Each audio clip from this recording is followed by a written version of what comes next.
খাচ্ছে, আমি বলছি কে হতে পারে একদিনের জন্য হলে। আমি খেয়েছি, আমার জল দিয়ে খেয়েছি।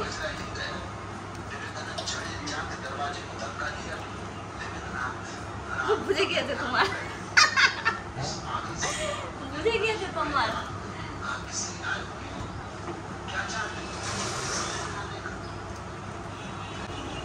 এটা এখন জমিয়ে জাম মাখা করছি, কিন্তু জানি না অর্পণ খাবে কিনা। আমি আমার জন্য তো মাখাই না, অর্পণ খাবে, একটা দুটো খাবে বলেছে। ও কুল মাখা, জাম মাখা এই সমস্ত কিছু ওরা একটু কম কম খায়, আমার আবার ভালো লাগে। তো সেই জন্য কৌশিক যখন আসে না তখন করতাম, কারণ এইসব জিনিস আবার একা একা অতটা ভালো লাগে না খেতে। আজকে জামই জাম, ও গাছে জামগুলো যা হয়েছে না, আবার বলছি হেবি সুন্দর হেবি। দুটো ছোট ছোট লঙ্কা ভেঙে নিলাম, একটু লবণ দিলাম, আর দিয়েছি সামান্য একটু চিনি। পাকা পাকা জামগুলো তো খাওয়া হয়ে গেছে, কিন্তু ওই যে যেগুলো একটু কষুরো আছে সেগুলো নিয়েছি, সেগুলো নিয়ে এরকম করে মাখাচ্ছি। এই মাখার পরে যে ঝোল মানে যে জলটা থাকে, ওটা খাওয়ার জন্য মারামারি লেগে যায়।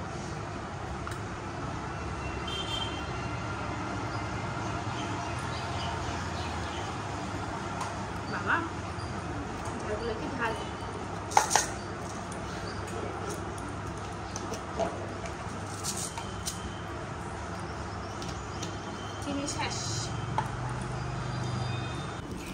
জাম মাখা রেডি। দেখে কার কার লোভ লাগছে সত্যি করে বলো কিন্তু। হেবি সুন্দর জায়গায় বসে দিই, জাম খেতে খেতে বাইরের দৃশ্য দেখা যাবে।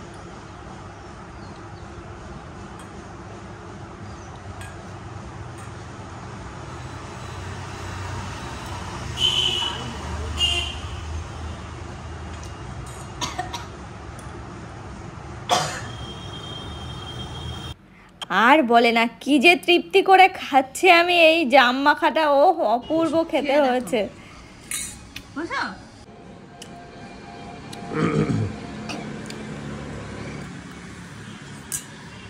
जी सर, मैं भटकंडी गांव में घुस चुका हूँ, पहुँचना कहाँ है? দেখো আমরা বর বউ এখন কিন্তু মুভি দেখতে বসে গেছি, আমাদের এখনও খাওয়ার সময় হয়নি, একটু পরে খাবো। অর্পণ এসে ও এই ওয়েব সিরিজটা চালিয়ে দিল, তো দেখা শুরু করলাম। আর এটার নাম হচ্ছে গ্রাম চিকিৎসালয়। এর আগে সেই গ্রাম পঞ্চায়েত দেখা হয়েছিল, ওই একই টাইপের অনেকটা।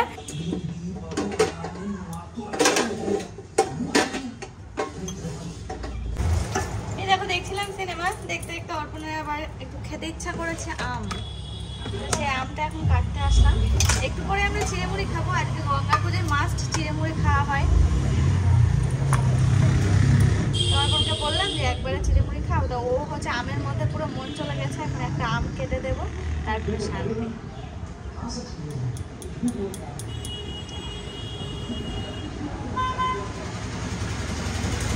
আর এই যে ল্যাংড়া আম খেতে কি ভালো লাগে না, হিমসাগরের থেকেও কিন্তু বেশি ভালো লাগে।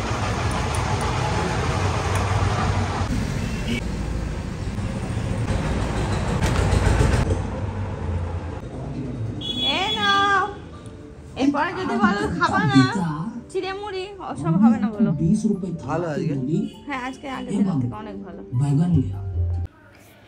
দেখো আমি ওয়েব সিরিজটা দেখতে দেখতে আমার সাংঘাতিক খিদে পেয়ে গেছে, কারণ তোমরা জানো যে আমি সকালে সেরকম কিছু খাইনি। আগের ব্লগটা যারা যারা দেখেছো তারা জানো সকালে সেরকম কিছু খাইনি দেখে আমার খুব খিদে পেয়ে গেছে। তো অর্পণকে বললাম, আর ওদিকে ভাইকে বলেছি দইটা নিয়ে আসতে, ও যেহেতু বাজারের দিকে রয়েছে, তো ভাইকে বললাম যে ভাই দইটা একটু নিয়ে এসো, তাহলে অর্পণের যেতে লাগবে না, ও আসার সময় দই নিয়ে আসতে ভুলে গেছে।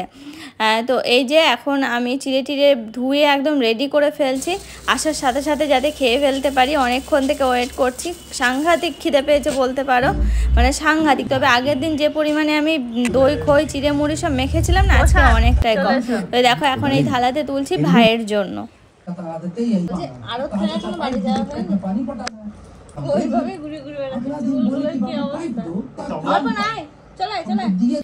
দেখো একজন তো এসে শুয়ে পড়েছে বিছানায় ফ্রেশ হয়ে, আর একজন আড়ত থেকে এসে অবস্থাটা দেখো। আমি ভাইকে সেটাই বলছিলাম, আড়ত থেকে মনে হয় বাড়ি যাওনি না এখনো, তো বলছে না এদিক সেদিক ঘুরে বেড়াতে বেড়াতে হয়েছে, একবার শ্বশুর বাড়ি, একবার আমাদের বাড়ি, একবার এদিক একবার ওদিক, এই করতে করতে এতটা বেলা আজকে। একবার দেখা গেলে আর ভালো লাগবে না।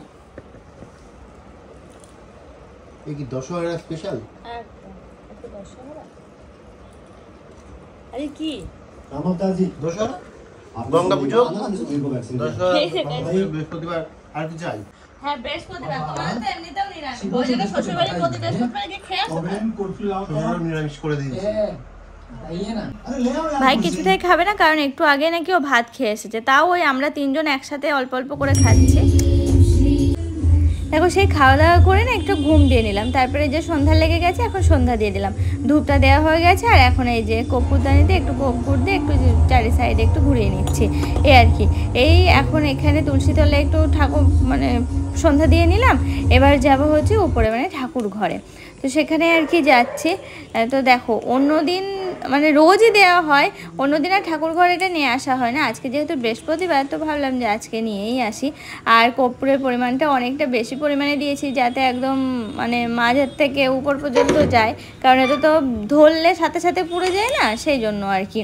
তো যাই হোক আসলাম এখন ঠাকুর ঘরে, এখন একটু সন্ধ্যা দিয়ে নেব। আর আমার এই ব্লগগুলো তোমাদের কেমন লাগছে অবশ্যই কিন্তু জানাতে ভুলো না, তার কারণ তোমাদের এক একটা কমেন্ট আমার কাছে অনেকটা গুরুত্বপূর্ণ, আমার এই ব্লগ করার অনেকটা উৎসাহ পাই আমি, তো তোমরা কিন্তু অবশ্যই কমেন্ট করবে। তো দেখো ঠাকুর ঘরে চলে এসেছি, এখন একটু দৌড়ে জল দিয়ে সন্ধ্যাটা দিয়ে নেব। তো চলো হ্যাঁ সন্ধ্যা দিয়ে নিই, তারপরে আবার তোমাদের সঙ্গে দেখা হচ্ছে চা করতে যাওয়ার ওখানে। তো দেখো এখন চাটা শুরু করলাম, মানে চাটা করতে আসলাম। আর চা আমি ভেবেছিলাম আজকে করবো না, তো অর্পণের ঠান্ডা লেগেছে প্রচণ্ড পরিমাণে, সেই জন্য একটু গোলমরিচ করে একটু গোলমরিচ দেবো, আর হচ্ছে একটু আদা দিয়ে জমিয়ে একটু চা করবো। তার সাথে তো মানে প্রতিদিনই এরকমভাবেই করি, কোনো কোনো সময় গোলমরিচ দিই, কোনো কোনো সময় আদা দিই শুধু। আর আজকে মানে দুটোই দেবো, গোলমরিচ আদা প্লাস হচ্ছে তাল মিছরি দিয়ে করছি চাটা। ঠান্ডা ছাড়বে না কতক্ষণ।